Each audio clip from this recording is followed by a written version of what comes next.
RuffledBricks, running Worms 2. RuffledBricks, if you are ready, my friend, the floor is yours. Thank you very, very much, Cass. So welcome. This is Worms 2. I'm RuffledBricks. I am joined from the heavens by my wonderful commentator, Toby Trigger. Hello there, how you doing? I'm good. How are you? Right. So what we're going to do before we do this all missions run of Worms 2, we do need to name all of the worms on our team. So, Cass, could you tell us the top 8? The top 8 names, and we have so many names, by the way. We won't point out the fact that my name came last in the list, but that's okay. That's all right. That's okay. Top 8. We are starting with Viper, spelt V1P3R. P3. Is it all caps? All caps. All caps. Okay, cool. Well done, Viper. You will be taking the brunt of most of the punishment in this run. We have Bovril, Bovril. Product placement, like it. Well, I've been told that that's European Vegemite, so yes. I'm kind of on brand with that. Cool. Next. Next, we have Skenmy, Skenmy. Happy birthday, Skenmy. Happy birthday, Skenmy. Next. We have Doruvon, Douruvon. O-N. Cool. A folk singer? I don't know. Who's fifth? We have Mikozy Q, which is M-I-K. Yep. O-Z-I. Yep. Capital Q. Capital Q. Excellent. Oh, hang on. Apparently, we've had a change here. Oh, boy. 1, 2, 3, 4, 5, 6. Okay, that's right. That one's still in the top 8. We have Roman with H-R-H-O-M-I-N. He normally has a 0 in his name. Is that... It does not have a 0 this time, but... Roman's been upgraded. Right, next. And finally, we have... Finally? We got 2 more. Oh, fine. Wait, 1, 2, 3. Oh, sorry, HUDs. I am so sorry. We have HUDs 601. Yeah. Lowercase HUDs, uppercase 601. Awesome. And finally? Finally, we have DIA SD. D-I-A, capital S-D. SD. And we didn't have a team name incentive for this, so... There was not a team name incentive. Cass, would you like to choose a team name? Let's just call it ESA. Okay, cool. Keep it simple. And what was the language? So, we had a massive $250 donation come in at the last second. Oh, wow. From Sturk that says, French voices on a Swedish speedrun event? We can't have that. So we will be playing with the game in Swedish. There you go. All right. Well done. We've got a home team to play with. Excellent. Okay, so I'm going to start the run. One thing I do before I start the run is just to set up this so that it flows better. I'm going to nip into the game very quickly, and I'm going to do what's called front-end manip. Basically, because this is an old game, the front end and the actual gameplay are on different windows, and it has a habit of minimizing in between missions. So what I've done will hopefully stop that from happening so that we can mash through. So with that in mind then, let's get the run started in 3, 2, 1. Off we go. Okay, so this is Worms 2. We're doing all 45 of the missions in one go. The object is to kill off all the enemy worms. Those are the ones with blue names. And we have to have at least one of our worms, those are the ones with red names, survive at the end of each mission in order to make it count. This first mission is has what we call a B&G scheme, bazooka and grenades. So I'm going to switch to Doruvon here, and I am going to... bounce a 4-second grenade over at Gibbering Fool here, and then jump off Solomon. That knocks this mine into Solomon there, which creates a bit of a crater at the bottom. The reason we do this is this manipulates Solomon into attacking Doruvon here with a bazooka, which will create a hole, which knocks himself in. But it also means we can now knock Goobering quite easily. So I'm just going to aim a 4-second grenade over here. Very specific notch I need here to get this. I think that's it. Going across and By doing these, Oops, sorry, Toby. so by doing these full power shots, we can guarantee we get the same shot every time. Yes, exactly. And there, we did a jump knock there. Basically, when you jump beyond the full damage threshold, your worm slides. And as you can see, that's very helpful. And we got the reason we have the front end slightly higher up on the background there is because it means that our cursor spawns directly over the start mission thing. This mission here, shooting one of my worms into a worm down there and using another jump knock to knock them in. These missions with the girders here are what we call the gun girder missions. There's about 7 of them in the game. You only get guns in them, so shotguns. Yeah, it's all right. It's fine. And I should point out, everyone who donated a name to these worms here, you're all expendable. So, By always changing the check background layer, Oh, yeah. Ruffled is able to line up a shot using these background lines. If you look subtly in the background, there's now background lines compared to the normal layer you use. But we have to default for the normal layer for the background stars and leaves to use them for certain timings. Okay, now this is a very tough mission, this. So, Toby, I'm going to let you talk people through this one. So that crate that just dropped there, we can actually loose it early, but we choose not to because it manipulates this worm into staying up here on that number 7. And now we're going to try and do all of this in one turn, which is definitely not what is the intended thing to do. There, you see that mine is a dud. You know, that was a bit risky. We actually manipulate that to always be a dud by doing a set of movements that we're always doing the same thing on the same frames at the beginning of that turn, buffering inputs and so on. Now, what Ruffled's going to do here, in other Worms games, rope knocking is off by default, but on this game, this was back in the kind of Wild West era of Worms, with this rope knockings in general. And actually, this is actually cool, because Ruffled's going to be able to show a backup here that he's just found for still hitting Pidge in the water, even though he didn't go in. So it's okay we didn't knock both in. So here we go, he's going to get on this worm and use the shotgun. And because he didn't change his starting angle using the ninja rope, the shotgun's already in the right place then.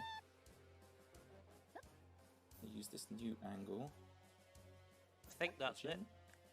We'll see. Oh, I forgot the shotgun. I'd say it's brand new, this strat. So. Oh no! I lined it up and everything, and I forgot to shoot it. All right, we've lucked out. The muscle memory. We've lucked out. So basically, this is the good RNG you can get in this situation where Pidge just walks. Sometimes he can just teleport, and that makes it much more annoying to deal with. So we're just going to go for nice quick rope knock there. Get him into the water. Peasy. Never mind. Next time, Toby. Next time. You see Ruffled here, as soon as you see the worm start celebrating, he Alt F4s out of the game, and that just lets us skip the whole ending and the fade out and everything. I think in Worms Time again it's a fade skip, but here it's a cheer skip, where as soon as you hear them start cheering, as soon as you get that audio cue, you can Alt F4 out and cut loads of time off, which is really nice for quality of life playing the game. You just get straight into mission. Here, we're trying to manipulate a dud. It doesn't matter if we don't get it, but it makes it ultra fast if we do. Didn't quite get it there. We should also talk about the weapon that we're using here. This is the Kamikaze, and Kamikaze is ridiculously OP in the Worms 2 missions. Basically, as you can see, it can one-shot enemy worms just by throwing them about a little bit. But yeah, the dud manip. Did you explain how the dud manips work on the last mission, Toby, or should we talk about that? We can talk about it. So it's basically, we use certain timestamps, some of those frame perfect inputs to make sure we get a dud every single time. We're thinking more and more, we don't have task tools for this game, so it is a bit of a Wild West, but we're thinking it's more to do with the worm's idle animations advancing, is the reason the RNG is advancing. This game is very deterministic. That's why we can guarantee a lot every single time. And unfortunately, because we didn't get the dud on the first turn, we got the dud hit. But again, it's not going to waste too much time cleaning it. Yeah, once you find the duds, then basically all other mines on the map are live. So that's why we want to do specific manips in order to get that. But as you can see, I mean, this is probably has the hardest dud manip of the run in it. So it means we can just use mines freely in our strats and not worry. about them being duds and ruining the run because of RNG. Okay, so the next mission is going to introduce, I think, many people's favorite weapon of the game. It is, of course, the Monty Python special, the Holy Hand Grenade of Antioch. Not going to see that on the first thing. Something to note, by the way, you notice the enemy got the first turn here. That happens a lot in this run. Now, I'm going to do a dud minute here. As you can see, just switch this worm, walk straight into the mine, and it goes off in a puff of smoke. And then what we're going to do is drop a dynamite here, hit that mine, which hits Roman, which then knocks the next mine down onto Bacon whilst that goes in. So you get 2 kills simultaneously. But That's yeah. the first of a little like Rube Goldberg machine. There's going to be quite a few of these little Rube Goldberg. Oh yeah, there's some huge Rube Goldbergs coming up later on. But yeah, going back to the enemy first turn thing, after the next mission, we are going to be in a run of missions where the enemy gets first turn 19 times in a row. Basically, we only get first turn on 20% of the missions in this game. So that actually is where a lot of the time on this run comes from. But here is the promised weapon, the Lord's favorite projectile. Sing along.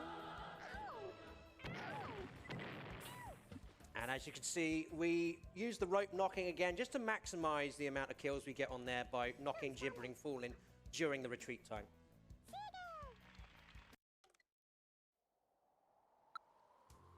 So Ruffled is going to hyper-focus here because this is a very specific timing we have to get on this shot. He's tabbed at certain times. Oh, fantastic. Can we get a round of applause for that, getting that straight away? That shot is very, very tight. There's only a few frames that work. That Uzi, specifically, the Uzi spreads are so finicky. And we manipulate not just the Uzi spread by doing that setup, but also this AI turn to walk over to the left, over to Bacon, so we can clear them all up in the second turn. Really cool to see this strat come through so cleanly in the marathon setting. Yeah, as they're fighting on the top of, I don't know, is it the Isle of Wight? I've not seen this before. Right, but yeah, this is going to manipulate this worm here into walking to the left, which should put them in the perfect position for us to now be able to kill the remaining 2 worms with 2 shotgun shots. They're going to jump over. For most weapons in the game, you use it once and that's it, but the shotgun, you get 2 shots within a turn. Oh, just. There we go. Just. Makes this level so incredibly fast to what it used to be. It's amazing. Yeah, that's the real bro force right there. Right. That's Mad Black with excellent routing. Sorry, go on. Yes. So this is the first of what we like to call the sausage maps. As you can see, Team 17 was so proud of this map, they put it in the game 3 times. Now, this is another shopper mission. We don't have any weapons to start with on this one, so we just have to get our weapons from crates. And we're manipulating the crates so that we get a specific crate drop. It's going to happen in the middle on the, after this enemy worm turn. It will give us an airstrike, and that will enable us to get a good kill on a worm in a minute. Now the game is pretty much on a kind of pixel grid, so we can line up shots. So this dynamite here is going to walk off Goober and do a number of steps forward and a number of steps forward again. Check the visual cue, and we should be able to get 1, 2. Using our own worm as a weapon there within the explosion. And the worms fly really far. Again, it's all part of the Team 17 showing off all the custom settings you can do with the weapons editor in the missions. So the missions have slightly different rules than what you'd expect in normal multiplayer, unless you mess around with the insane weapons options that are in the game. The Ruffled's going to collect the aforementioned crate here. It's going to have an airstrike in it. And again, we're going to use a retreat time to kill one of them, and the airstrike to kill the other, which will just happen off screen. I can't see him, so I assume he's dead. He's on the bottom layer. Oh yeah, he landed right next to him, I think. Oh no, there he is. He's still alive. He's doing it on the left side, yeah. Oh no. It's a dud. Don't worry. Okay, we got 100. That's fine. Yeah. Yeah, because you see the death animations here take 5 seconds, so we want to minimize them and plot as many worms as we can in the water as possible. Okay, so So this one we're going to do entirely with kamikazes, if we can help it, and one AI manip that we need to set up on the first 2 turns. The first thing we're going to do is we're going to switch to Bovril, and we are going to move to the left. And we're going to do a cami at 56 seconds after a vertical jump like that. If we've got this right, this should manipulate Solomon into firing a bazooka at Skenmi. You'll notice that the wind is half an arrow to the right there. The wind gauge is in the bottom right if you've not seen it. So this shot is exactly what we want. We're then going to do another cami, this time on Bacon. We're going to do this at 57 seconds. And again, Wind gauges are really nice for knowing that we've got the correct manipulation. Yeah, so now, if we've done this right, Gibbering Fool will kill off himself for us. And that crate is a good sign, usually, because that means we actually should get the quickest outcome here. Should being the operative word. And there we go. Oh, fantastic. Really good. So normally you plant a dynamite down, you have to wait 5 seconds, he flies off the map. But that's when you get the crate, you get the right frame, then it's just straight bazooka, quick kill from the AI. And notice there, we just broke the cameraman there. Like we flung 2 enemy worms in different directions, and they had no idea where to look. Kamikaze's going to come in clutch again on this mission. Yeah, you'll notice this one is a cavern mission, so we can't actually go outside the area that is shown here. So we're actually going to try and knock sticks out of bounds. Oh dear. Okay, still got it. I accidentally turned the wrong way there, so I was worried. No, no, we did not get it. Okay, let's try that again. That's hubris for you, everyone. All right, while we're trying that shot again, Cass, have you got anything you'd like to say to fill some time? We have so much love coming through for you, Ruffled. We've got $10 from Toby Trigger saying Ruffled is a superstar speedrunner, and great to see him on these big stages. Keep up the incredible work. And he actually wanted to name a worm after you, Ruffled. Toby, I'm right here. You don't need to pay money to tell me that, you know. We've also got $15 from Roman that says RuffledBricks is not just incredible skilled at playing worms, but also has a remarkable talent for running nothing. Literally nothing. It is truly a joy to see when he speedruns nothing. Much love to you and the great community. There we are, just dropping a grenade there and then rope knocking the 2 enemy worms into the hole that we just created. So good in this game that you can use the ninja rope in the retreat time, so you can do things like knocking those worms in the water within that same turn. You get about 5 seconds retreat time. Yeah, you have to set up the rope before you drop the weapon, though. But yeah. Right, this is our first artillery mission in the game. None of the worms can actually walk or jump on this one. And Toby, if you want to talk about this timing. Yeah, so we're going to tab to this worm. So we use tab to select worms. Not every mission you can do that. But here we are tabbing specifically at 54 seconds, that last one, to advance the RNG in the correct way.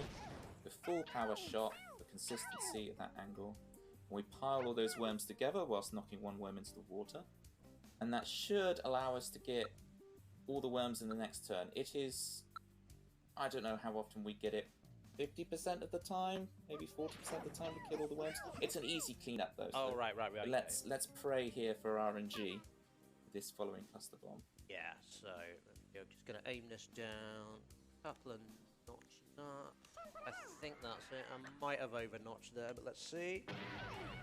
So, nice hot bar for everyone. That's looking pretty good, actually. Bumper's a little isolated. Yeah, okay, I think Bumper might have survived, but we'll see what these explosions do. A little bit of damage on Bumper, but yeah. Okay, so we're going to have to do a little bit of cleanup on this one. So the grave animations happen from left to right on the screen of whichever worm has died, and that can be important for getting these kind of death chains through the death animations. Normally, of course, we want to plop the worms in the water for speed, but here we're using these grave animations to make sure these worms die. Bumper is in a really awkward position here, because remember that none of our worms can actually move, so trying to get 12 damage on Bumper is probably going to be a bit of a ordeal. Teleporting is always an option. That's true, but it adds another turn if we do that. So I'll try and YOLO a grenade here, but I'm not optimistic. This is the test of the B&G skills. It's the real test of a Worms 2 speedrunner, if you can YOLO these kind of shots and make up for when inevitably We got it. things go wrong.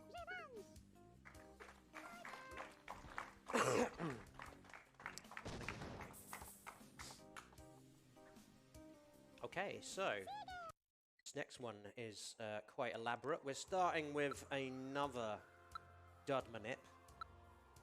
This is the mission where we actually discovered dud manips were a thing, that we could consistently get a dud on a first turn every single time. It's very cool. Yeah, I noticed Ruffles turn on the background layers, ready for lining up certain shots. Yeah. There's another level that's quite on rails. We're using specific timestamps on each turn. And it's the last turn where you can save a couple of seconds if you're really quick again. Getting the last turn to come up. We use this mine as a marker to jump off to make sure we're in the exact same pixel each time. And then 38 seconds for the power bazooka. Knocks those two in on the left. And it looks good to me. What I can see. Yeah, it's another... So basically what this is going to do is Raptor here is now going to walk to the right. Going to stand on Mikozi's head and throw a grenade at Dia. No, it's a bazooka, isn't it, actually? Yeah, fire a bazooka down at Dia, and if that goes correctly, Dia should be pitted. And that's just part of the puzzle that we're setting up here. The reason this mission can go so fast as this low island is because we're creating these holes down into the water for worms rather than the grave animations. It saves huge amounts of time when you add that 5 seconds for each worm. We just tap bazooka here. The tap doesn't matter, which is great. It just saves a bit more time. We don't have to fully charge the shot. So yeah, this is where we see if we got it right or not. Raptor here should throw a grenade which knocks Dia into the water. Yes, okay, we got it. And now he's going to stand on Mikozi's head. And because of that, what we can do is switch to Mikozi, jump off like that to get Raptor off, throw a 1-second grenade over at Scrut, and jump into the mine to knock Raptor into the water at the same time. It makes for so many cool looking strategies, the fact we can use our own worms to kind of jump into mines and use them as projectiles to knock other worms after we've taken shots. Yeah. Gun Girders 2 here. This is, I would say, the second easiest Gun Girders mission, wouldn't you agree, Toby? I would, but you can never be complacent with Worms 2. Well, we'll talk... Always one false move can use you minutes of time in this game. We'll talk about the easiest one later on, of course. Yeah, so this one, you don't really need any too specific shots on this, which is what makes it one of the easier ones. First one we're going to use Bovril for. We're going to fire a shotgun just down on Sheridan here to get them into the water, like so. And then for the second turn here, or second shot rather, we're now going to aim at Chegwin and get them onto Wiener like that, and then jump down there to knock Pidge into the water, like so. And it's very important here that Bovril, or pretty important that Bovril survives, because we want HUD 601 to survive on this mission, at least for a little while. And basically the way that the CPU works in this is they tend to try and prioritize targets that are the nearest to them. So by having Bovril survive there, that gave them a target there so that they don't aim at HUDs. And that's because HUDs is in the perfect position to deal with these two worms. That's why we want him to survive. It is by no means a reflection of him as a person. And then down we go, knocking him into Newson like that. That's what you get. We used the Uzi there. Uzi's one of the quickest weapons to use in the game, so you could use a shotgun there, but Uzi's just faster. Right, this one. Now Ruffled's scrolling up to the top right of the screen here and making sure he releases this crate. And once again, we're using this to make sure we get a dud mine, so that we can use other mines to finish off this level and hopefully do a one-turner, which again is definitely not what they intended from a shopper acquire the weapons on the fly level. So jumping over here, and this dud, very satisfying when you get the fizz of that dud. And these 3 worms here, we're going to try and rope knock all of these in. Sets up that. It's okay if they don't go in initially, because we have plenty of ropes. And it's this really cool mechanic where off of a parachute you can refire a rope. It allows you to keep these kind of combo kills going. Just by knocking them in with physics rather than actual weapons. And we're going to do it again on Sheep Nut here. Now we need to get all the way to the other side. Fantastic little buzz through. Fantastic. We're going to use the dynamite here. See if we can combo the rest of them in.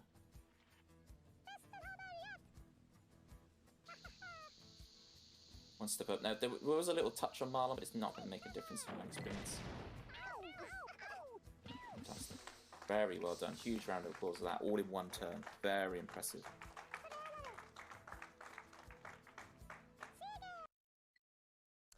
Yeah, that was pretty tough. This is the first introduction of the booby-trapped crates in Worms 2. Which was a mechanic that was wisely, I think, removed from subsequent games. Using that booby trap there just sets the AI worm into the right place to do this little combo knock.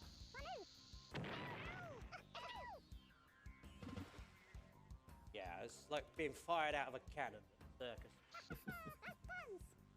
circus. So this mission introduces CPU 5. Who are going to be a massive fixture in the rest of the game. So you'll notice that the CPU team has a number by their name. That denotes their intelligence level, and CPU 5 is the highest intelligence level out of any of the enemy teams. And their shots in this are brutal, I think, for want of a better word. They are... Well, I was going to say something more family unfriendly, but basically, yeah, they can do some absolutely horrendous trick shots there. Now, what I just did there, you notice I used a cluster bomb on Gambit, and I managed to one-shot him there. That's what we call cluster trick. Basically, if you pop a cluster bomb underneath your worm whilst you're standing on the side of another worm, all of the clusters explode simultaneously underneath your worm's bottom, meaning that you get this huge uber explosion underneath, which can basically one-shot a worm straight away. It's so powerful that Team 17 did patch it out of the game in the 90s, but they didn't patch it out well enough. We can still do it. So, very handy. It used to be you just had to put the cluster bomb literally on Worm's head. And we're going to get a nice rope knock on Zorky here. Zorky's just set up lovely on this tendril that you can just knock him in gently. And then to get rid of Plopper, Birch, I'm going to try this a little bit finicky Super Sheep. Yeah, perfect. Very well done.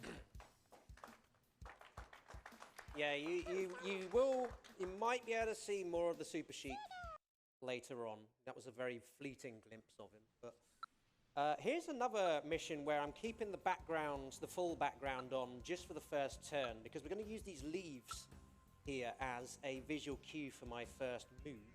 Toby, if you want to explain what we're going to try and do here.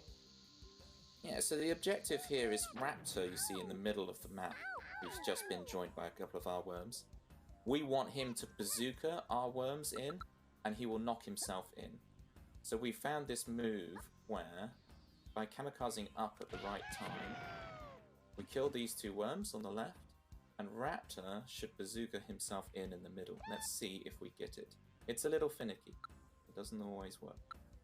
Here we go, everyone. Raptor, Raptor, Raptor, Raptor, Raptor, Raptor.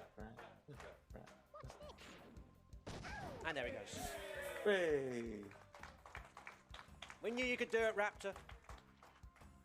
Now we're going to try and clean up the last 3 remaining worms in one turn. So first job, get Sheep Nut off the side of the level. Works a bit weirdly because of course we're in a cavern, but the sides are open even if the top is closed. And then before even the replay can play, we get back on the ninja ropes. That should stop the replay being a factor. Just watch the shots, only got one left. Good, and then place this holy hand grenade in the right place.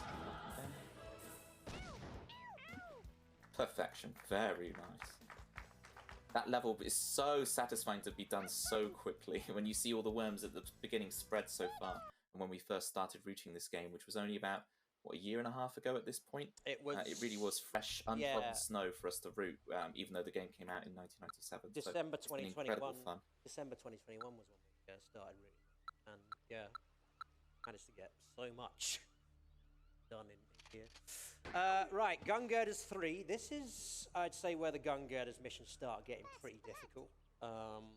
Because you'll notice the enemy first turn here actually just kills 2 of our worms off before we even get a shot, and there's nothing we can do about it. Fatality. What makes this mission so quick is we're going to try and get Bumper to be knocked into the water by the AI. So it's whether we can, in Ruffled's terms, pull up to the bumper. Yes, I call this strat the Grace Jones, because we want Vincent here to pull up to the bumper and drive him into the sea.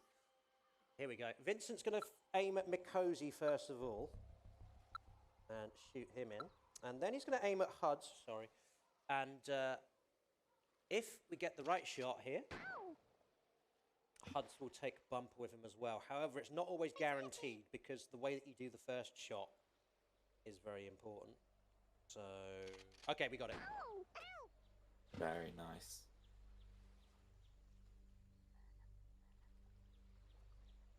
And then we're just going to finish off these 3 worms here. So distance shotgun. And then the jump tackle's not necessary here if you get the right spot, but we can clean these 2 up regardless. Yeah, all good. Very nice.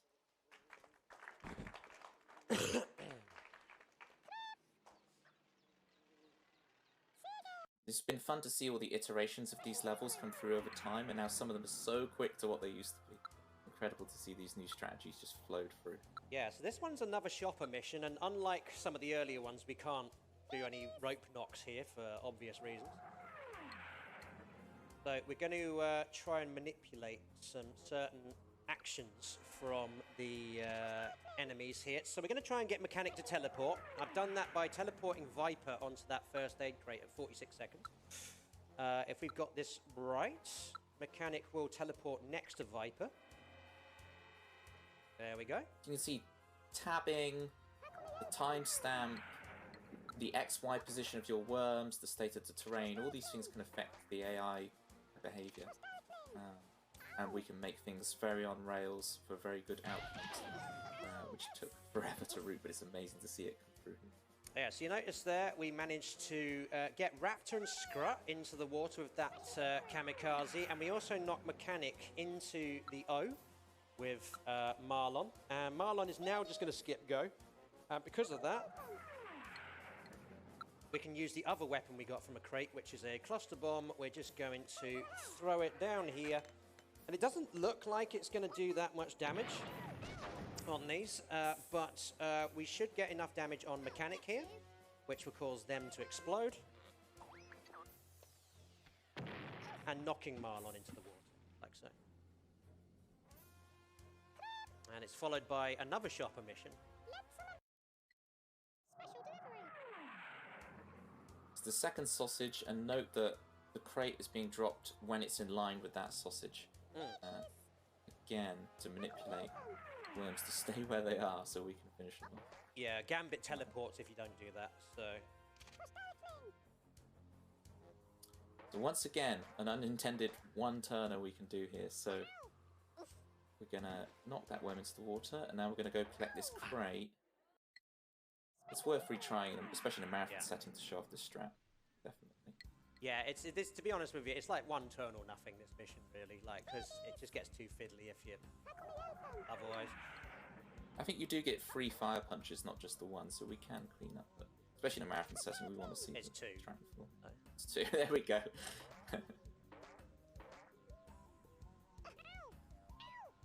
Knocking this way in the water. It's just the perfect height that that parachute auto-activates, so we have the...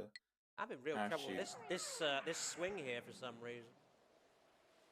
Yeah, the lower route can be quite finicky. Yeah. Cass, that mine do you want to throw in a donation while we're here? Absolutely, I do. I have a $20 donation from Doravan. no comment. They just wanted their name in the worms really badly. I don't know if they knew that they were expendable while doing that. We also have $20 from Skenme and $20 from HUDs, both going to naming one of the worms HUDs 601, which I almost missed by lack of refresh. Skenme says we need HUDs in there too, and HUD says, I would like to confirm that I do not and have never owned a jar of Bovril. Also, Roman would be angry if I didn't remind everyone to stay hydrated. But yeah, that's what we were doing there, just lining up that worm so that we could do a fire punch that took all 3 of them into the water and one go. Needed to do just a second knock there to get them in the right position, but all good.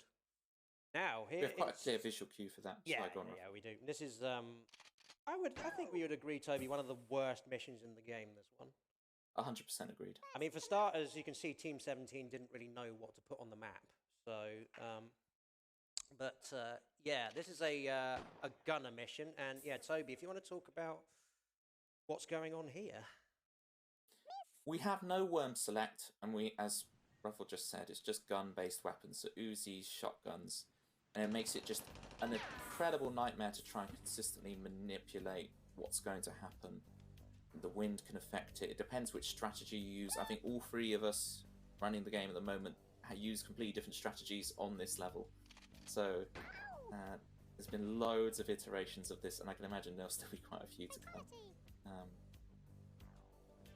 Yeah, and what we're doing... would be, I think you counting the crate bounces on this one? Nope. Nope, specific timestamps for all the shots. Nice. That takes the pressure off counting crate bounces. So 36 seconds for this. Slightly early, but that's fine. And then 30... Oftentimes, because we think it's the idle animations that do it, we can be late in a second and the strap still works. Okay, got it. Yeah, nice. Reason we have to do these shots so specifically, by the way, is because the shotgun has a spread on these gun missions. And you can manipulate it by doing it at certain times, but it really makes these really awkward. Good thing, though, is that Mikosi has been shot into the water. The reason that's a good thing is because Sheiknut is now going to drop down onto this platform with Dia, which makes the rest of the mission considerably easier to do.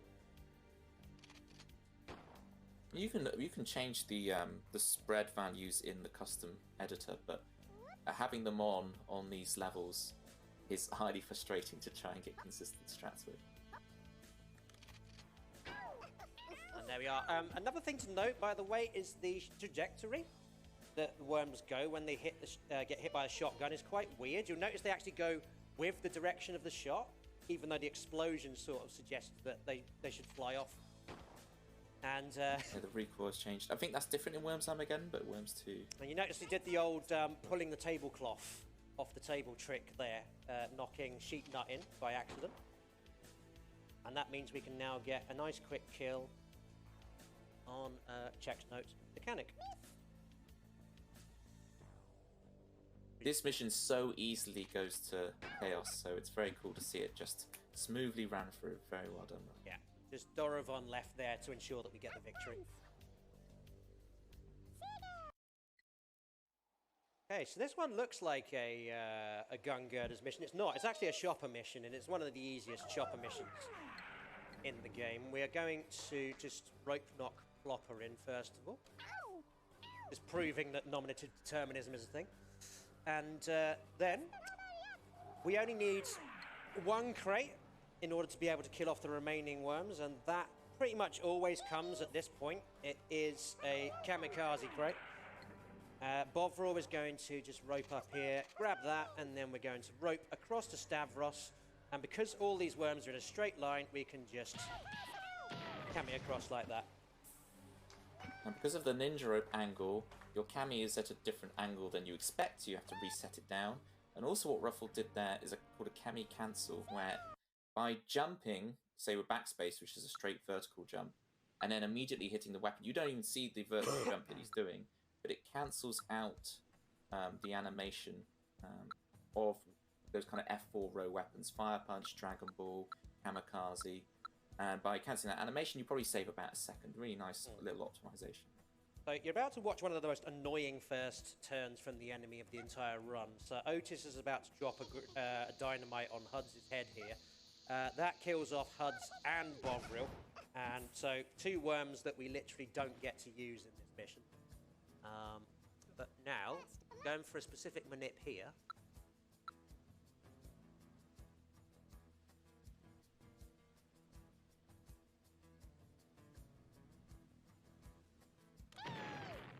So what happened there is I used the clammy to line up the angle of the bazooka there, so it was diagonal.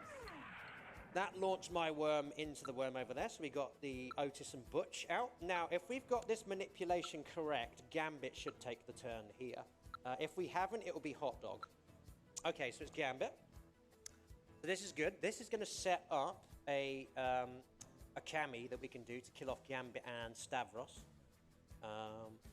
Toby, do you know much about this strat? Because you've been noticed to be quiet. Yes, I haven't upgraded to this strat yet. I still go with the old strat. Much more conservative than my strats used, but Ruffled, I saw do this fantastic on stream the other day. Now, the last turn on this is particularly difficult. You know, it looks like Gambit survived, he hasn't. The last turn on this is particularly difficult because we are going to try and rope knock these 3 worms together so that we can baseball bat them into the water in one go.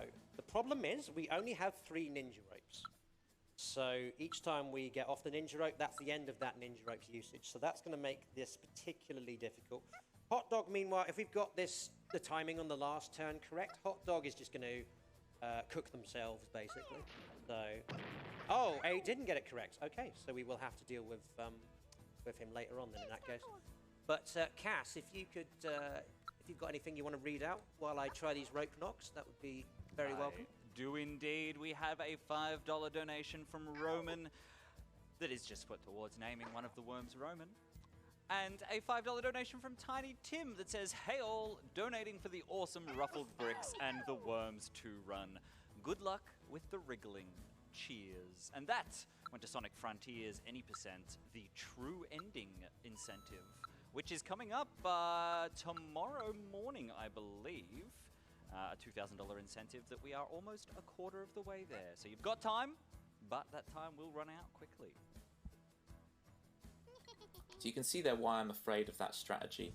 Doing that second rope knock is extremely finicky. You have to do 2 rope knocks. Both ones like you've got the rope below you, trying to knock the worm to the left over those little ridges. And it's very, very tricky. It was always very impressive. Now hopefully if we get the barrel here. Oh, he went the wrong way, though. Sends in the wrong way. Yeah. That's fine. We might be able to get to see a good super sheep in a bit. So, right, we've got 1 rope left, so I can still try and achieve this this rope knock. Yeah.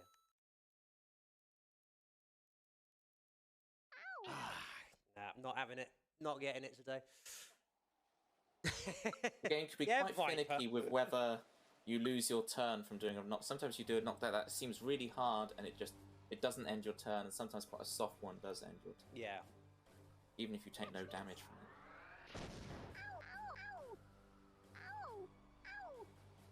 Well, Cass, if you've got anything more you would like to read, then now would be a good time.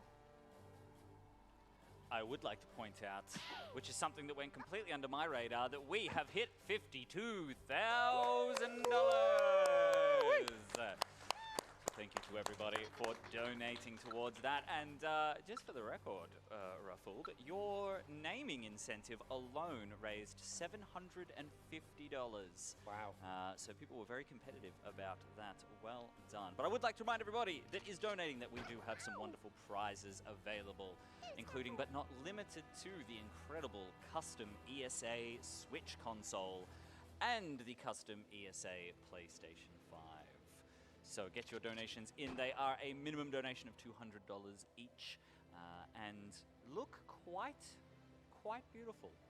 One of a kind ESA-themed consoles. Why would you not want them, really?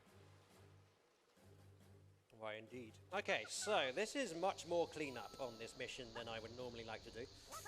But we're going to pop a dynamite there to get rid of Plopper, and then I think we'll see what happens with Hot Dog here. I may use the Super Sheep, but it might be better to just... I think Hot Dog will probably make a hole in the wall here. Yeah, there we go. So we're going to use... Well, probably we'll use the Super Sheep, but it will be close up instead, although that's kind of an awkward jump to try and do here. So I'll use a parachute. This is the start of a section of the game we like to call Wormmen Corner. It's just level after level of a very high chance to reset your run. Oh yeah. Very difficult, very challenging. Yeah, the next one I would say is probably the hardest strat that I'm going to attempt in this run. So, Toby, over to you. Oh no, not the next one. Sorry, my bad. The one after. The one after. Because yeah, this one's actually not too bad. This one, we are going to bring out a weapon you've not seen yet in this run. We're going to use the priceless Ming vase, which is an antique, which has some significant power to it. And we're going to try and do a manipulation here so that the clusters from the Ming vase go in a certain direction so that we get a triple kill. The amazing thing about Worms 2 is that we can manipulate things like this. You'd think we're just not manipulatable. Like, direction, normally clusters just fly out so randomly. Yeah, we do a certain tabbing routine and get it very nice. There we go. And if you think... Tab routine, little buffered inputs so we can get that consistently. Sorry, go on. If you think that was the best part of this mission, you had seen nothing yet. Because this is another one where we're going to bring out the Holy Hand Grenade on this turn, coming up. And yeah, I think this one might be probably one of the most pinball-esque shots in the game, for want of a better phrase. But I need to line it up properly first. Bear with me. So we use the worm to do a little hop, got this consistent angle. We wait a second on that Holy Hand Grenade to make sure it works. Get Stavros in the water. Huge combo. Fantastic. Yeah. I'll just reply to someone in the chat is asking about setting up Worms 2 with LAN online. The reason this game works in Windows 10 at all is thanks to Carl Mundo and his amazing patches. And yes, LAN is now working. You can do LAN online, you can play normal online play. We'll mention it at the end where you need to go to be able to get Worms 2 working and playing online. So anyway, so here's this strat that Ruffle was talking about. We're trying to hit a specific frame here. There's a couple of frames that work, but there's one frame that's really, really good using the leaf. And we specifically don't do a... Oh, we got the best possible outcome as well. Like, so... Fantastic. Yeah, so what we got there is we knocked it so that Flossie's grave damage is going to kill off Hot Dog here. We also got rid of Butch and the other one. And now, the next turn can be pretty hard, but because of this timing, this should make it slightly easier. So Plopper is going to plop Bovril. And because he's doing it from this far back, he's going to end the turn stood right next to the oil drum, which means that I've only got one rope knock I need to do on this next turn, rather than two. Up through this hole Use the here. ninja rope to get all the way over there. So note, in Worms 2, you get 5 repeat swings of your ninja rope, so we can do these long extended trips around. Let's get this rope knock.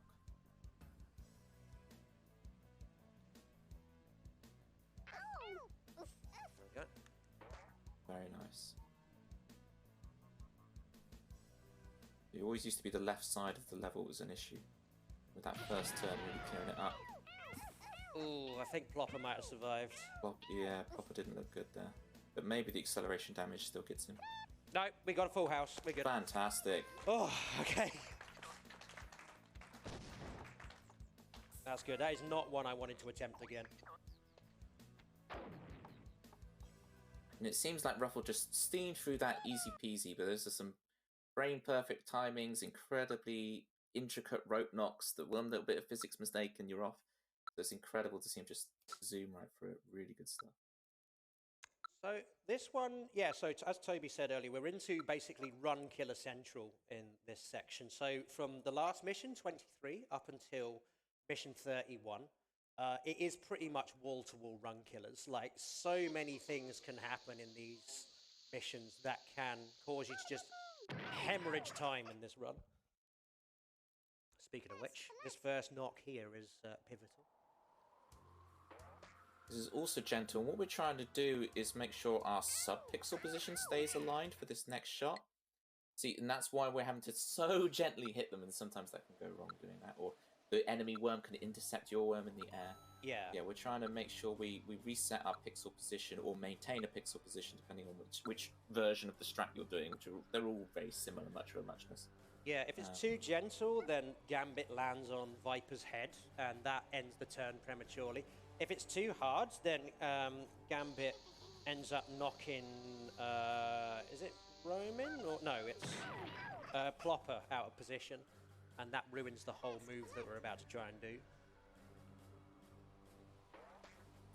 Here we go again. Let's see if we can get that Goldilocks power on this rope knock.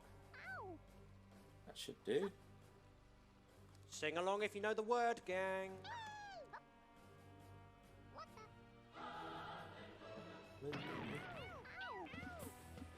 There we go. So yeah, quadruple kill there with that holy hand grenade. We used to get a quint kill on this right side, but actually divvying up the worms 4-2-2, I think it is, over the turns, is actually quicker than doing 5-1-2. Was that the kamikaze route? Where you'd go, you do very gentle rope knocks to the left and then go up to the top right. Yeah. This one is simpler overall. So what's happening here is we're manipulating Flossie into coming out of his cave. He's going to fire a bazooka at Viper. Who's going to be fine. And we're going to do another very gentle rope knock here. If we don't get it right, we can redo it. So this one is less pressure, but we need to get Flossie into a specific position here. Just going to do another knock. Just go past it, but it doesn't matter. We can get him in a position that still works. And then kamikaze up like that, so that we also get Otis into the water. Because those kamikaze just going through the air, and not after a certain amount of time, the kamikaze will just explode. But because it's not going through any terrain, it can go for really far across the map until it really explodes. Because it's not touching any terrain, but as soon as it touches that terrain, it explodes. So we can use very long, extended kamikaze shots, going beyond the range in normal play you'd think the kamikaze would. Speaking of, there's going to be another kamikaze here. Yeah, I've forgotten this parachute many times. Yeah, I've messed this parachute up many. You start the jump and then you just kind of like, wasn't I supposed to do something here? So, but yeah, there we are. Kamikaze to get those last two into the water. Especially if you're buffering that jump input.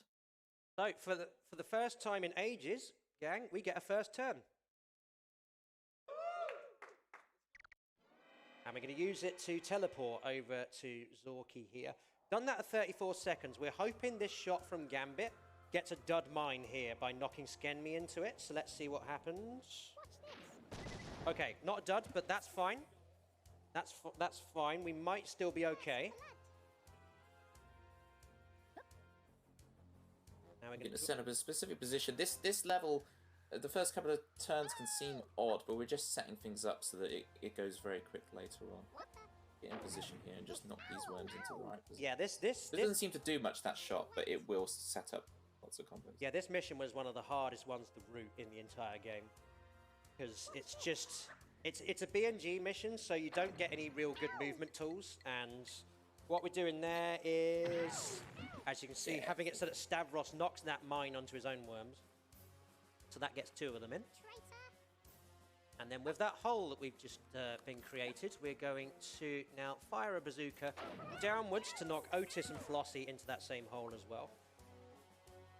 And there's lots of subtleties going on you might not realise, like dropping off of Otis there, you have to make sure your worm drops cleanly off for the back jump to set you up in the right position, otherwise the back jump won't work. There's lots of little subtle movements and just doing things in the right way to make all these turns work. So now we're going to have a little, another bounced grenade here. This one's just at 2 seconds. And that's just Just two go notches two up. notches. Yeah. Yeah, we haven't really talked much about notching so far, have we, Ruffled? Yeah, if you... so basically, notching is every little movement of the crosshairs that you see there. That's called a notch. And in order to get a lot of these shots, which, despite what some naysayers in YouTube comments say, are pixel perfect, you have to... you have to get the right angle with the crosshairs in order to be able to ensure. But it takes a lot of time to actually get these, sort of get the hang of how notches work. A lot of them we use like very specific visual cues for, like what we call terrain markers. So like if you line up your aim against a certain bit of the terrain, you can use that visual cue in order to ensure you've got the right notch. There's a good one on the next mission actually that I'll point out. Because you'd think, oh, well, you just tap to the right notch, but actually you can't just notch one at a time. It's what gives it the illusion of being a continuous scale rather than discrete. But it is like a safe where you have notches, numbers, right, like a dial. But it gives the illusion of that because you can't just notch one. You can notch one, but not always. Sometimes it will just give you two when you tap the button as lightly as possible. And you notice and there's another cluster trick. Yeah, because of the way that we did all those turns, it meant that Stavros ended up standing on Plopper, or possibly the other way around, I can't remember, but like it means you can just throw a cluster bomb under them and you get them killed off. So yeah, that's that one out of the way. And now this I've got another similar low island cleanup level here. And it's another artillery mission as well. It's also the last appearance of CPU4 in the run. After this, all missions will have CPU5 and enemy worms in. So be afraid, gang. Be very afraid. Okay, another specific time-stamped shot here. What we're going for depends which strat he's doing, but it's likely he's going for the long bazooka up in the air that kills worms. So let's see if we get this. Yeah, I used the M from Mechanic's Name to line that grenade shot up, and I used the expansion and contraction of the barrel in order to time when I threw that grenade.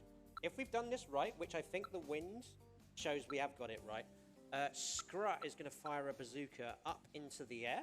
It's supposed to hit Mikosi, but instead it hits them. However, it didn't actually get them into the water, which is what we wanted. So I didn't quite get the timing right on that. But we do have a backup for this. Oh yeah, it'll be one extra turn, I think, but it's fine. It's not a huge time loss. I always find frustrating. This is one of those where the backup is you have to tap up exactly one notch. So it can be a little finicky. So you can go past it and you have to readjust. Oh, is that right? I don't even know what the backup here is. I just kill the worms as the backup as far as I'm... Okay, turn right, up one notch, tap Zook. And you'll kill him with the grave animation. Oh yeah. But here, this is the terrain mark I was on about. We're using the hand of this grandfather clock to line up this 4-second grenade here, which will then launch Marlon and Ozzy into this pit here. Had we got the manip right on the previous turn, they'd already be in the water now, but it's okay. You want to talk about Raptor Lock, by the way, Toby? Yeah, so there's a couple examples of this in the game. Most have been rooted out, but Raptor can still get you. Where if your worm and Raptor are aligned in a certain way, the AI just doesn't know what to do. And so we'll just stand there for the all 50 seconds. The turns are quite long on this mission, 50 seconds, and we'll do nothing. So we just gotta hope that Raptor doesn't get knocked in the right place. You can take your time and make sure, guarantee it doesn't happen, but you have to be very finicky which pixels you're on. I'm leaving these 4 here, by the way, because I'm hoping for, like, maybe one of them will have a rogue shot that will kill them off for me, but it doesn't normally happen. So we'll deal with these 2 first, because Sheepnut and Raptor are basically, they're in a horrible position in this mission. This is one of the things that makes these middle section missions of the run so annoying, is the fact that, like, and with the same with the last mission as well, there's often like 1 or 2 worms that are just in really horrible positions that you have to try and root in, and so we just end up using teleports in order to ensure that we can actually get near them. Because this is another BNG mission, I think, as Toby mentioned at the beginning, so don't have much in the way of weapons that we can use. No Raptor lock, though. That's good. Yeah, it looked a bad position, but it was absolutely fine. Although saying that, I can't get Raptor into the water there because there's a rogue pixel there. I don't know if you can see it, so I'm going to probably use the banana bomb to do that instead. Is my mic cutting in and out, by the way? I can't tell. If it is, Sounds good on my end, Ruff. oh, okay, all good. Okay, so yeah, usually we would want this mission finished before the banana bomb becomes available, but as it stands, because we've got an extra turn, we have it. So you're going to get to see an early example of the banana bomb in this run. And here we go. I'm just going to just chuck it straight down here. Terrible spread on that banana bomb, unfortunately, but we got Raptor with the base banana, so that's good. Chat agree that your mic's all fine. It's all good. So yeah, next mission is Gun Girders 4. We get first turn on this one again, which is good. And this has a strat that Toby likes to call Brotis, but it should technically be called Brooch. Do you want to explain why? Yeah, sure. So again, we're doing specific angles at specific timestamps to try and get Butch to shoot Otis in the water. So it's Otis being a Brotis and going in the water for us. That's the way I justify calling it Brotis rather than Brooch. So all of those things, shooting the worm off, the specific timing of that jump also matters. Yeah. It's not just the individual shots in order to try and manipulate this. This involves some notching where we don't really have a clear visual cue, right? We're counting the worm's sprite changes, and then like there's 4 notches and then another sprite change. We're really going along the dial, that's why most of the time we'd rather have a visual cue. Because having to count sprite changes and notches can be very finicky, and you have to press your face up to the screen often to see it.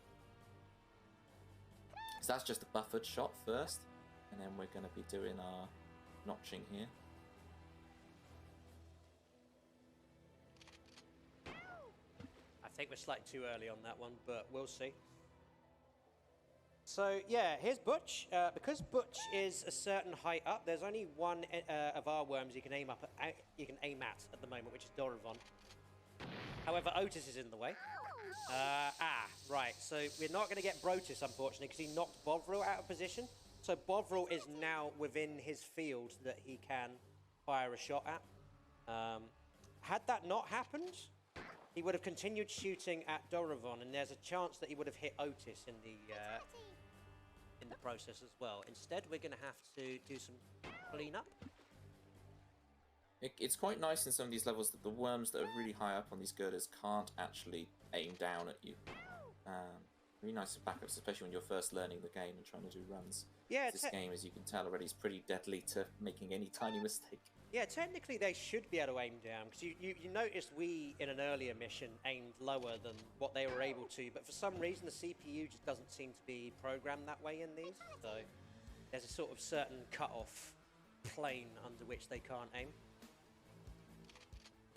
Now, because of the shotgun spread, I'm assuming you're going to go for a long-distance Uzi here. No, I'm going to teleport, because we are completely exposed here, so instead I'm going to teleport too low for Otis to actually be able to shoot us. This should result in a skip go. Yeah, cool. So instead, we can just use a shotgun, get Otis into the water like that.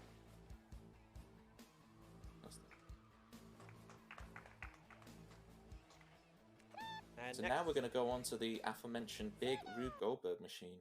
Yeah. And we'll have some time for some donations towards the end of this one, just FYI. But first, let's talk about how this was another horrendous one to root. Because this... But the first real good strat we found for this was to literally do nothing. To wait and manipulate sudden death to come. You just wait out your turns until all the enemy worms go down to 1 HP because of the sudden death, and then we could set up a big Rube Gold machine, one shot, and all the worms knock into each other and HP. We've now... Mad Black is hugely to thank for a lot of these big strats like this one.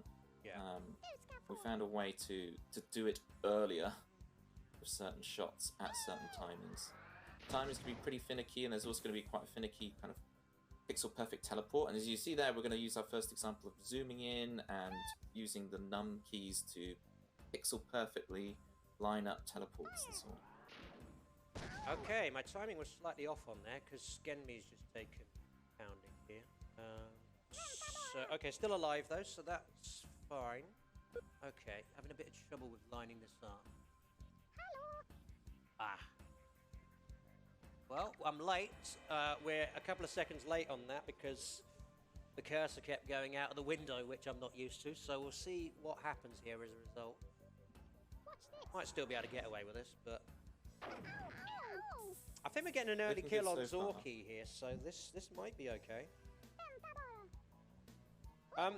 By the way, that zoom function that you saw, that was not available in the original Worms 2.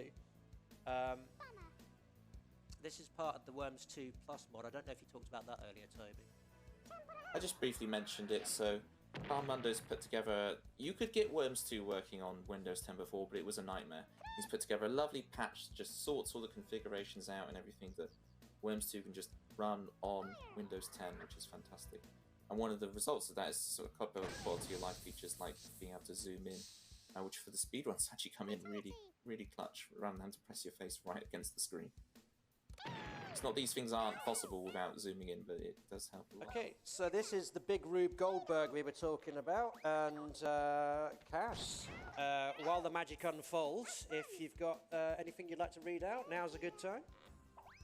I do indeed. We have a $25 donation from Major Disaster that says, awesome to see the skill and dedication that goes into Worms 2 running at ESA. Baseball bats forever. Thwap. Good luck, Bricks. And that's going to the Sonic Frontiers. Any percent true ending. We also have a $200 donation from Miri with the comments that says, Bestafar. And that is going to naming the Ocarina of Time 100% file name Bestafar. I apologize to anyone who is Danish or Norwegian. That is my best attempt at speaking your beautiful language. Cool. Just getting a refill. Oh yeah. Got to keep Roman happy because I don't think he's in the run anymore. So. Okay, so we're going to line up a kamikaze down. This first shot doesn't seem to do much, but what it does is it opens out.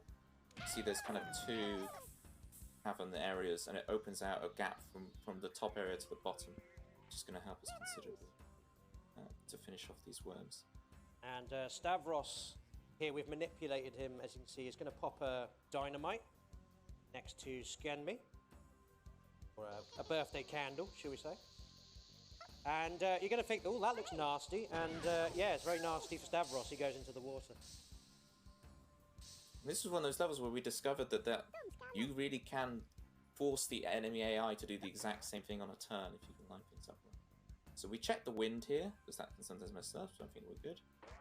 And we're going to knock these two worms down, using that hole we created with the kamikaze. Still our turn. Remember, the shotgun gets 2 shots. We can use that to our advantage here. Blow a hole through. Line up and Plopper, use a back jump to get us in the right pixel. All 4 of those worms killed in 1 turn. Fantastic job. So we're going to use a Super Sheep on the next turn, but you're not going to see it for the entirety of its journey because it's a cavern mission, so brace yourselves. I'll let this speak for itself.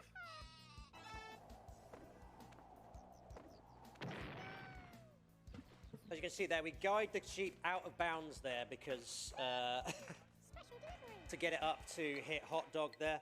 Because it goes out of bounds, the camera can't follow, so you just get that little arrow with the number of pixels that it's outside of the screen on as your guide. So that is technically blindfolded sheeping. And that's pretty swag, because you can just rope over and kamikaze there, but it's probably a second or 2 quicker to do the Super Sheep, but it is quicker, but still pretty swag to do that in a run. Very impressive.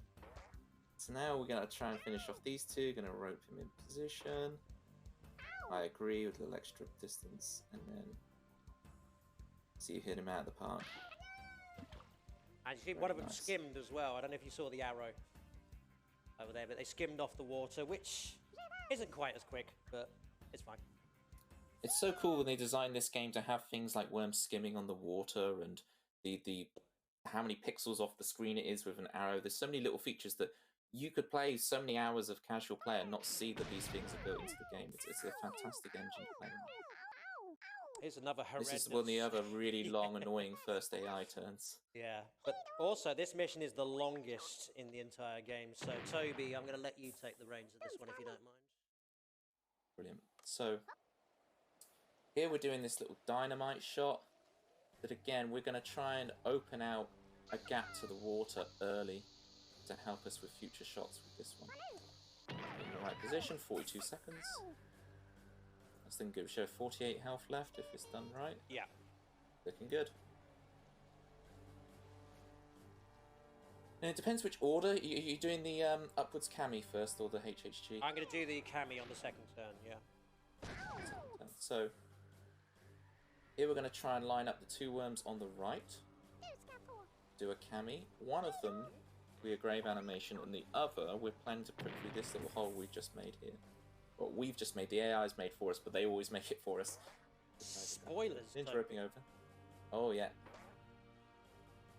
So we've got 5 repeat swings. I'm going to use them. Let's see if we can do this. Well, it's That pretty should good. be fine. Yeah, if it touches those pixels. Gosh. And yeah, So one in the Zorky water. takes full damage there, as you can see. So,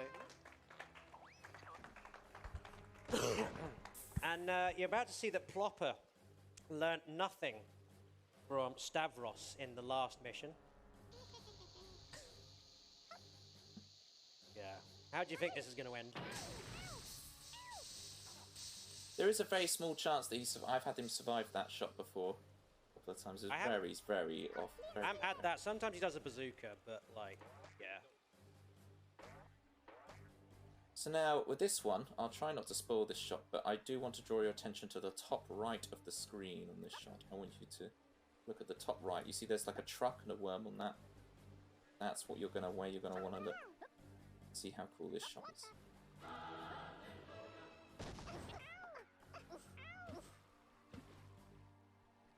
And you might be thinking, oh, Skenme took a lot of punishment there. We deliberately put him in that position there so that he gets blown underneath here, because this stops Butch from being able to kill him. This is incredibly cool. I haven't seen this strat before. Yeah, Mablak found a retreat, basically, that enables you to get blown under there. It's not as fast as if you survive the Butch bazooka, but it's more reliable, more marathon safe. Keeping these strats hidden, I see. Oh, they're in the Discord, Toby. Did I miss it? Yeah, Okay. you did. Alright, so here we go. We're going to do one of the hardest rope knocks on the game here. It's very finicky to get Hot Dog in the water. And he's in. Fantastic. It's so easy to just underdo that shot because you want to survive and Hot Dog doesn't go in. There we go, and there's the main vase. That's very hard to just get your worm in there. Oh, wow. We even got a plop on Butch as well. Like, that's the first time I've ever had that. Never happened before. It's got to be gold split territory. All right, so this is the last big run killer from the central section. I may need Toby's help on this one, depending on what the outcome is. But Toby, if you want I'll bring up the infographic on my screen. Yeah, but if you want to just explain the concept. Yeah, so at a certain timing in 47 seconds, there's an Uzi shot that will plop a lot of the worms on the left. Now, it's frame perfect, so we have each different frame you can get on this shot. We have some different routes planned out. All Mablak's fantastic routing work. He has a big infographic. You can see this. We got it. We got the quintuple. Fantastic. So I don't need the. I know what to do on this turn now. Fantastic. That's good. Of course, this one's the big diamond. I call it the eye because you can see a consistent pattern in the girder that got destroyed. Got him. Knock these two in the water. Yeah, that was a specific timing on that Uzi shot again. It's supposed to be 26 seconds. I was actually slightly early there, but we still got both the bottom worms. And again, Plopper, as you can see, has that issue of not being able to shoot underneath a certain plane, so because of that. There we go, demolished. So smoothly done, very well done. Again, that's a crazy level that can take ages to learn because there's so many different outcomes you could get, but Ruffle just sailed through it. So this mission here is actually fairly plain sailing forward here, apart from two big exceptions. But this is another BNG mission, but see if you can notice anything different about the grenades in this mission compared to what we've had before, because this enemy worm is about to use one, and they might look a bit different. Yeah, the explosions have been souped up for the grenades on this one. It'll really rack up the tension for the second half of the run. So here, we get this double kill, or we could get a triple if we're very lucky. Yeah, sometimes... There's like... Yeah, basically the way the mines work in the game is they detect activity around them every 10 frames, and there is like a frame-perfect shot that you can get where the mines will actually launch them over to Flossie and kill them off as well, but yeah, it's very hard to get. It's like a diamond hitbox around them. It's kind of flashing. Very good.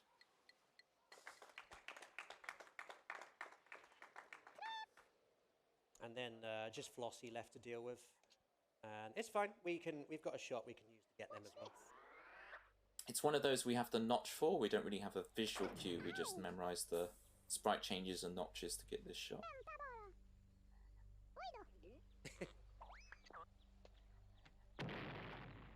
So yeah, Roman is going to do the honors here.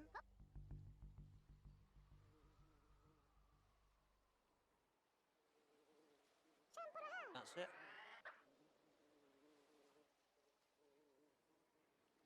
There we go. So I talked earlier about how your XY coordinates can manipulate what the worms do here, and so that'll explain why the next mission has a very weird first turn. That we finally get worms with the first turn again.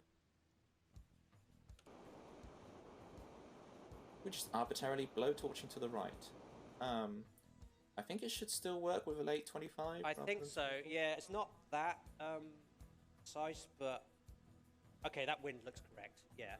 So we're manipulating Gambit here into shooting Bovril with a shotgun. He'll knock Bovril into a position where he's not sure what to do with him, so he'll just aim a shotgun at Skenny instead. Now, something to note is, notice we've got Plopper standing on Bart Simpson over here, and we've also got Butch standing on Inky from the Pac-Man games. And, well, just remember that they're there, because you'll need that knowledge for what's about to happen on this turn. Toby? Yeah, so not only has that put all the worms in the right position, it's also set up a little shotgun hole there that we can reset our subpixel position on later on to make sure this big shot coming up works. First we're going to knock Otis down, then we're going to need to climb back up. Very nice. And this game is really good for showing, the run itself is really good for showing off all the weapons in the game. So here is the old woman weapon. Reset our subpixel position. And we're going to get into position ready for the old one.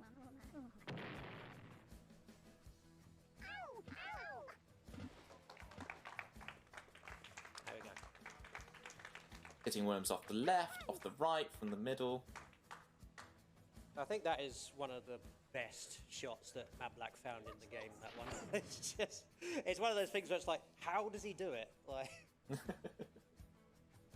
then, because of Viper's position, that's manipulated Stavros into moving over here, which means we can just do a quick damage to get them into the water. Nice. But notice he has to turn left for that to work. If you turn right, it doesn't work. So there's lots of little movements he's extra doing that you don't even realise, right? He has to do that kamikaze whilst he's facing the left.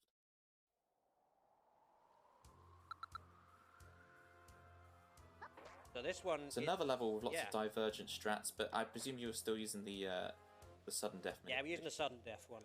Yes. So we're going to be purposely waiting out to the last second of each turn, so we can get sudden death at the end. And when sudden death kicks in, all the worms go down to 1 HP, and we should be able to combo off the remaining worms. But it's not always guaranteed that you get sudden death, and we don't still quite know why. The game sometimes gives you sudden death and sometimes doesn't. Whether it's timestamps or worm idle animations or just an RNG factor. The sudden death can be tricky on certain levels. Some levels, sudden death always comes at the same time, but here, sudden death can be variable. And we're going to use a glitch on this next turn here, if you want to talk about that one, Toby. Yeah, so the ninja rope can't aim below. It can aim a little bit below the horizon, but not much. But the bazooka can. So there, we aimed bazooka, we jumped in the air, and whilst in the air, we selected the ninja rope, and before hitting the ground or the cursor of the ninja rope appearing in the game, we fire the ninja rope. We fire the ninja rope directly downwards. It just helps us guarantee. For some reason, doing that movement just guarantees these outcomes come out the way we want them, rather than our worms moving to certain XY coordinates. We are slightly screwed here because that crate fell next to Butch, which is going to manipulate them into moving and teleporting. So we are going to need at least one extra turn to deal with this. And there's nothing we could really do about that. No. It's just an unfortunate thing. You just do these levels. Sometimes the game says no. Yeah. Not really sure what to do to clear this up now, if I'm honest. Oh, wait, we do have... Okay, we do have sudden death, so that's good. Right. I'm thinking... Hang on, but... Stay still. Right, Alright, I'm going to go over it.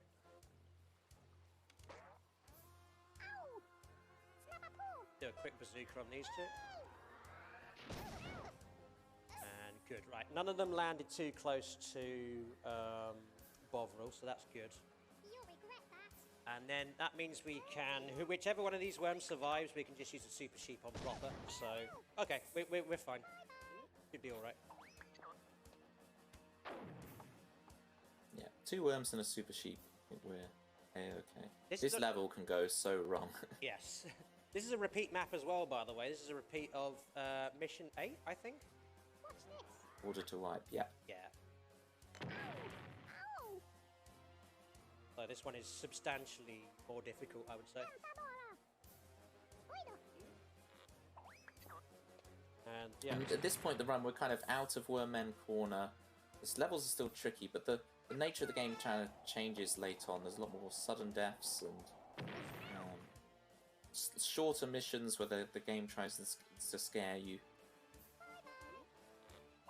Oh yeah, this is the thing. We'll talk about that a bit when we get to those. But yeah, the way that Team 17 tries to make the later missions more intimidating is actually really good for speedrunning.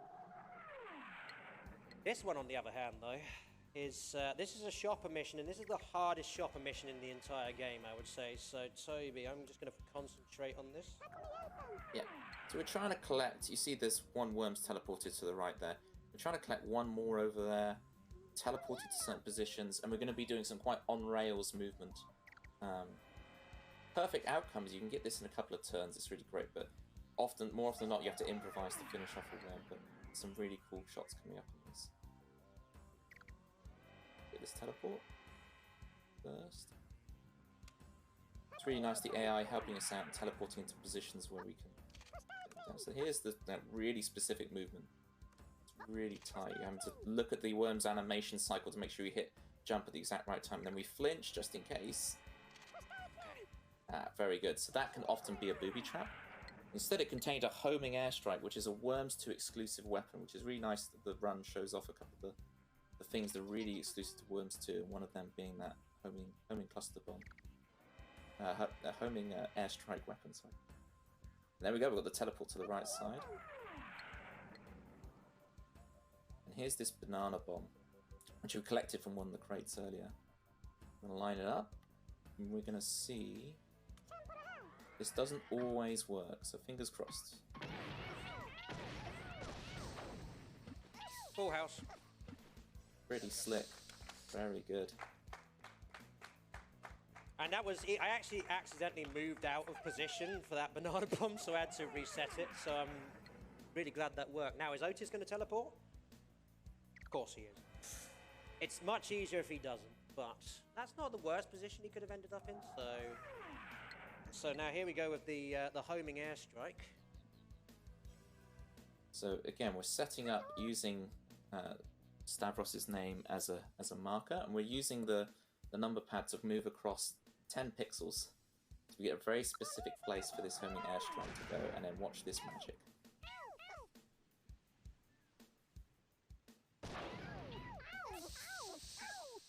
It's not looking as magic as I would have liked it to be on this occasion. No, unfortunately that crate pushed Hot Dog out of the way. That crate is not normally there. It's just this level is so incredibly finicky. Sudden Death has started, but we've not gone down to 1 HP. On this Sudden Death, it's just the water rising. This level is probably the hardest level in the game casually. It's very, very difficult to complete. But because we've done what we've done, we've got plenty of time to finish off these last worms. We may need to collect some weapons on site to do it. And there are booby trap crates in play. Fingers crossed we can collect what we need without.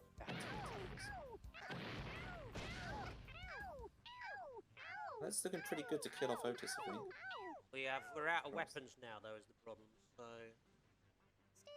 okay, nah, Bovo hasn't survived either. So, and the big problem is, like, so because none of the crates have been booby trapped yet, it's very likely that the next weapon crate we grab is going to be.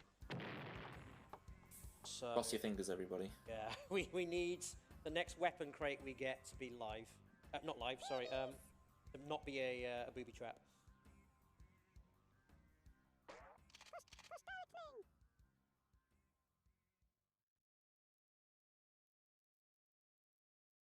Attention. Oh, okay, we're good. Very good. All right, that should be fine then if we can get over to Hot Dog.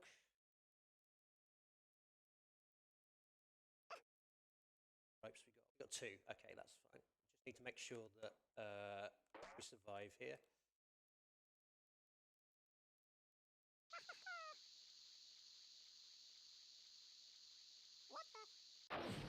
Okay, we're fine. Fantastic cleanup. Oh, God.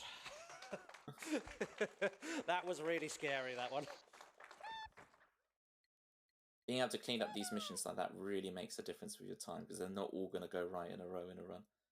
Being able to clean up that smoothly is really, really good. So, yeah, this mission here, you'll notice it's a big open space in a cavern. We've only got 2 worms, so you might look at that thinking, well, this, you know, if it's, from a casual perspective, this looks very scary, but for us, it's great. Because we can get everyone's where we want them to go very easily. We're going to rope up here. Yeah, go on, Toby. We're going to pile these worms on the left together. Now we still have a second shot on the shotgun, so we're going to use a specific visual cue down here to line up this next shot. This shot is very finicky and very specific to get. I think that's it. I'm not sure. Yeah, we're right. Yeah, he's over that, but getting him over that barrel. Yeah. Even when he goes over it, it doesn't quite look like he's going to, but he just does. We're very lucky that shot exists. That's the great thing about running this game, because these levels weren't really designed. They were just designed as kill all the worms. So the routing for this game was so open-ended. There's not an objective per se. You just kill all the enemies. Now we're going to try and kill all these 5 worms on the same turn here. So getting that very good. There we go. Getting that dynamite in that position really helps them stay contained and get down into the water. And just nice, easy rope knock to get the 2 in on the left there. This is the 3rd and final appearance of the sausage mission, and this is the easiest sausage mission by far, because the 2 crates that we need, we get pretty much straight away. And what I'm going to do is we're going to rope across to the left-hand side, so we get a kamikaze on that crate and a mad cow from that crate. It's the only appearance in this run of the mad cow. And then, once again, because all these worms are in a line, we're just going to cami straight across, kill the 3 down at the bottom.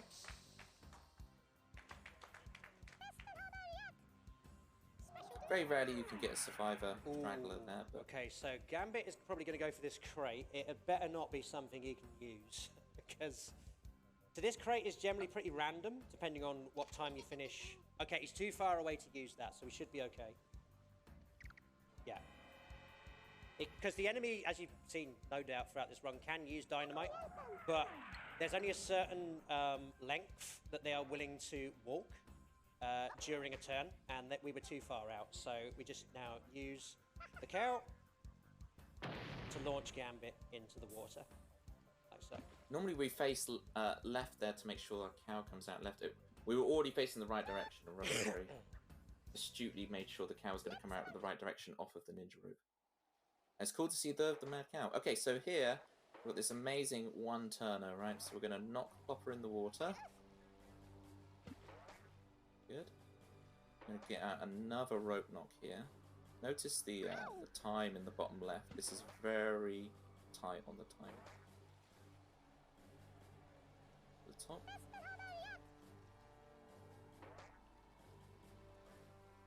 I'm going to try and line up our shotgun exactly here, because remember we get 2 shots with it. One notch up, I think.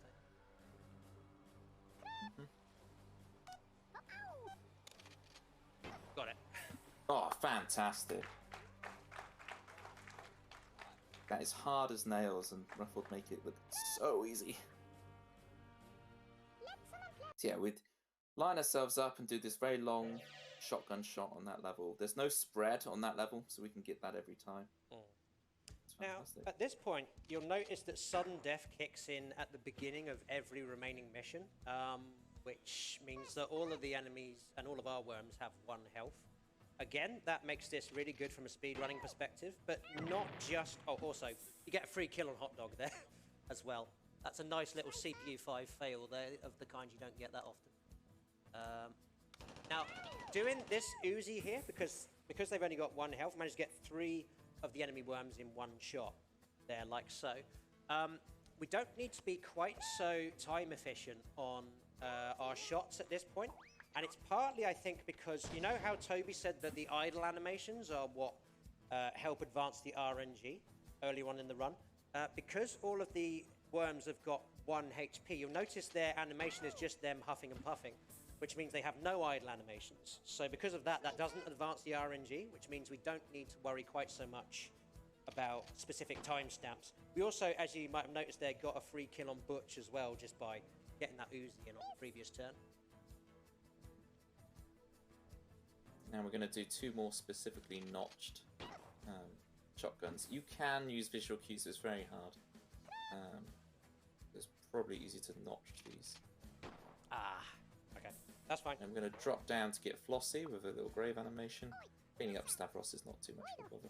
Yeah, you notice those 2 girders. They look like they're sort of parallel, like an equal sign there, but the bottom one is slightly leftward of the other, so you can just drop down and use the grave damage to kill them off. Stavros is probably going to get 2 kills there. See you, Roman. And I think Viper's looking a bit sus as well. But this is fine. We've still got 2 worms we can use to kill them off. So yeah, there goes Viper.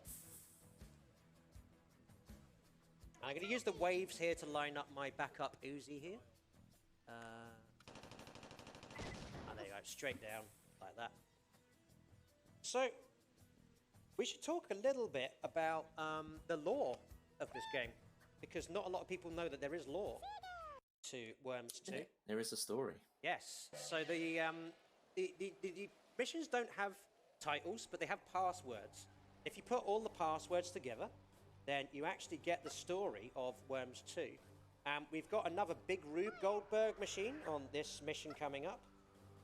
So we'll use that to go through the lore. So gather around, children.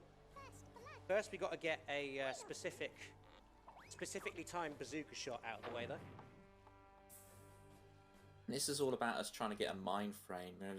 Remember earlier we talked about the mine hit detection every 10 frames with the diamond shot. We're trying to get one so you see the worm spirals upwards, and we did not get it there. So we're trying to gather, you see the worm, I believe it's Flossie. We're trying to gather him into the pile of worms. That's the worm specific technical term is a pile. Yeah. We're trying to gather Flossie in with a certain mind frame. It's the big grenades again, by the way. Which is pretty much overkill in a map like this, but... Right, we're going to try this again. We're jumping over, nudging forward, using this little white nub in the ground to line up our bazooka. Yes! Okay, And we got him. See, we collect Flossie into the group so he can go with the grave animation. And Ruffle, please take it away. Alright. Start again. Once upon a time, there were some small worms who got very, very annoyed and decided to go to arms in order to wipe out their vicious enemy counterparts. They developed some really cool weapons such as banana bombs and magic bullets. They trained all night and every day so they would become proficient in their wormly ways. Sometimes they would shoot grannies just for fun and laugh about it in the evening time. We apologise on behalf of all the territories that we went to the trouble of translating Worms 2 into, but we didn't have time to translate these passwords. Not that they need to be done. We suppose that you are really expecting to see a wonderful cheat mode when finished the missions. And you are right. Woo! So yeah, that's every password in Worms 2, recited from memory. Including the grammatical error. Yeah, there's a grammatical error towards the end. I don't know if you caught that, but now, because of the 1 HP, you'll notice that Stavros here kind of underestimates just how close Bovril is to him, and we get a free kill on him as well. And we're going to do a nice big nade on Hot Dog here. This nade is going to look a little bit scary, but if we get the position right on this and retreat accordingly, we should be fine. One of those where you have to get one notch only. Yeah, there we go. And watch this, everyone. The mine over here is about to do a Columbo on Zorky. So what happens here, Zorky is going to fire a bazooka towards my worm. And then the mine's going to be like, just one more thing. And into the water it goes. I love the perfectly comedically timed question mark that comes out of his head before the mine gets him.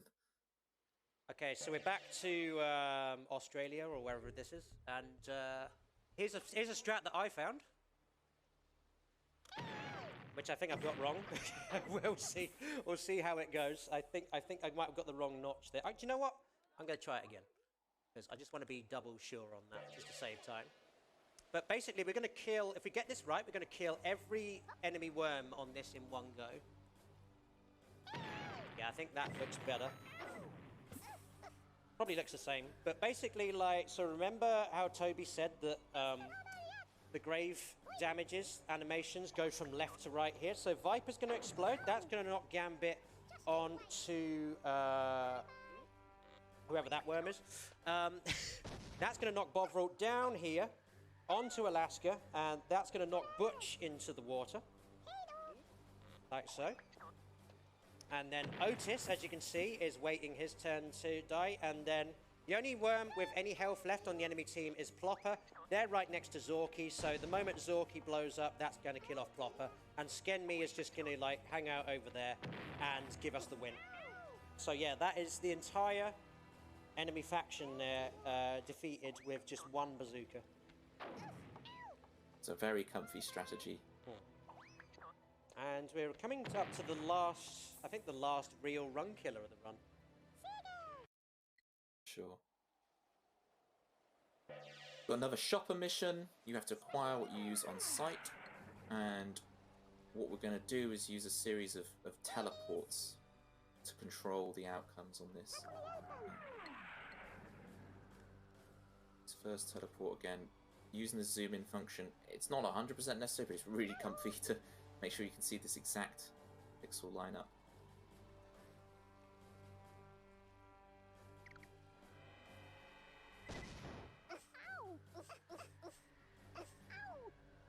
That looks good. Yeah. Gonna do another one of those on the next turn, and this one we have to do significantly quicker because we have to do this at 13 seconds. The next mission also has a bunch of these where it's you're having to make sure you're in the exact right position to do the teleport, so it doesn't seem hard, but it's getting there in time.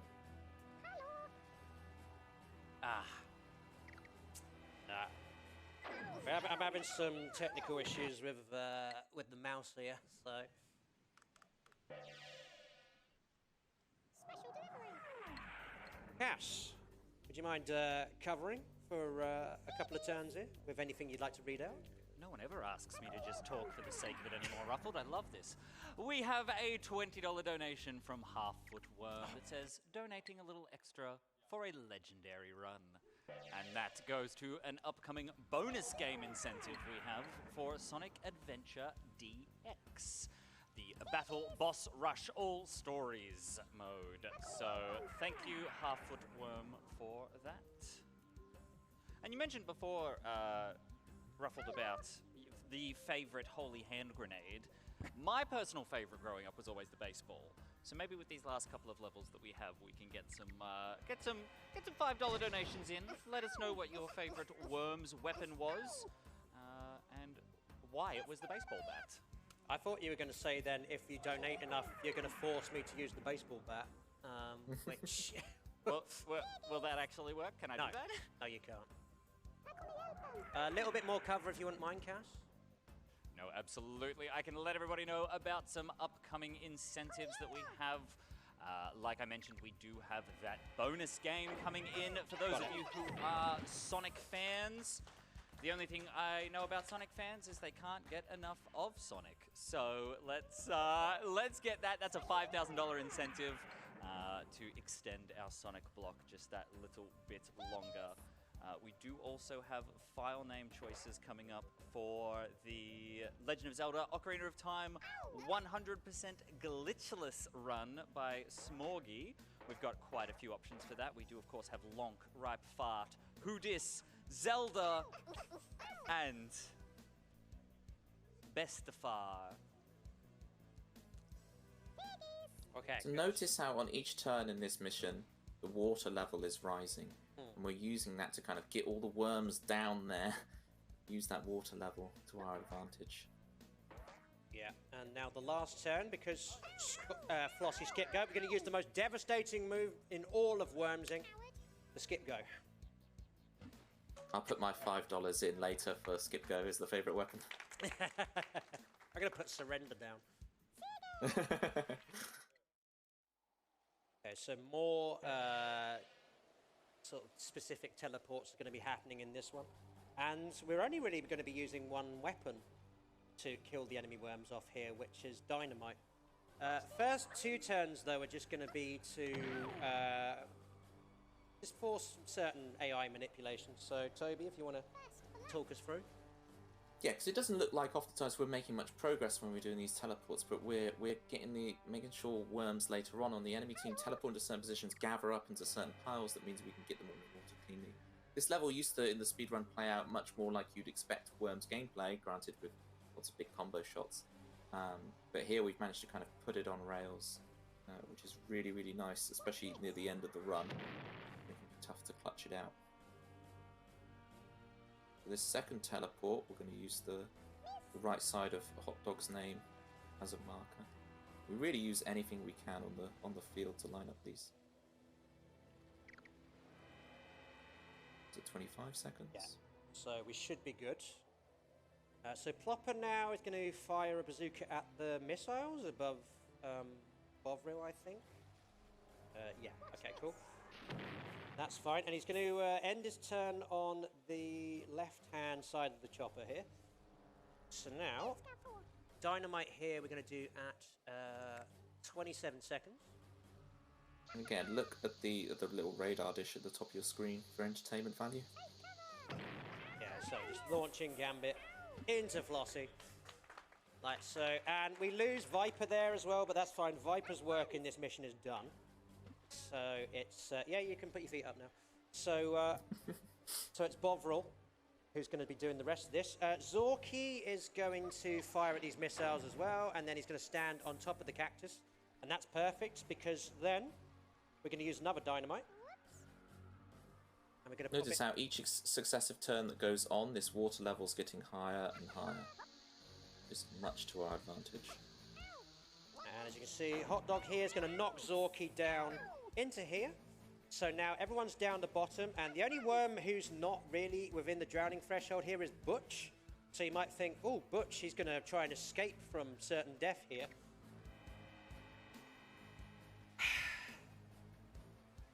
Wants to join his friends. Yeah. Sometimes all you can do is join the gang. And there we go. We're just popping a dynamite there, and Butch somehow managed to hold on, so we might have to do this whole mission again. Yeah, it was just on the right side. This is precarious. This is very scary. Yeah, I think this might be a reset. Watch this. Oh! Wow. Wow. You have no idea how lucky that is.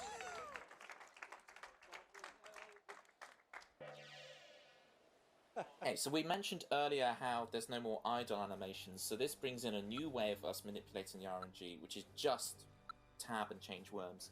So we've got 3 worms in this level, and we're going to use the worm we start on, but instead we're going to arbitrarily tab 9 times to get the right AI outcome once again. It really is cool, this game, that you're not just doing your own turns, you're kind of choreographing the computer to do what you want it to do for you.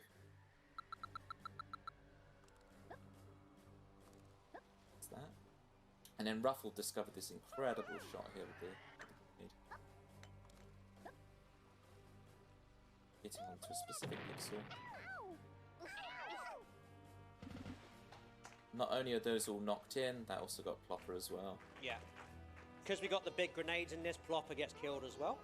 And the reason we did the 9 tabs at the beginning is because Stavros is a fiendishly difficult worm to kill off in this mission. Unless you get him to kill himself. So here, Stavros is going to switch. You notice the wind is 1 to the right, and that means that he's going to hit himself as he knocks Genmi in. So we don't need to worry about Stavros anymore. And now it's just Bovril versus Gambit and Flossie. And we're going to use another tactical teleport here, just to get Bovril into a better position. Because there's not much he can do here. Teleporting right next to Flossie, which you might think, well, that seems like a suicide pact, and it is. Because Gambit is going to try and hit us, and instead, once again, he's going to hit himself. So that just leaves Flossie for us to kill off, and we're going to do that with a bazooka underneath. Like so. And the next mission is the last one of the run. It's a blink and you miss it strat, and Toby found it. So Toby, if you want to explain this one. Sure, we're going to switch worms, and we're going to try and set off some fireworks with these barrels by using an Uzi at a specific notch. Doesn't actually matter what time you get it at. That takes... Ooh. We have to hit this specific notch. It can be a bit difficult to tell if you're on this right notch, because there's no visual cue. You just have to feel that where that notch is. Perfect. When you hear the 3 explosions, you know, got it. Little jump tackle. And our worm magically survived in the middle of that, and that's worms 2. Yeah, that's worms 2, and time.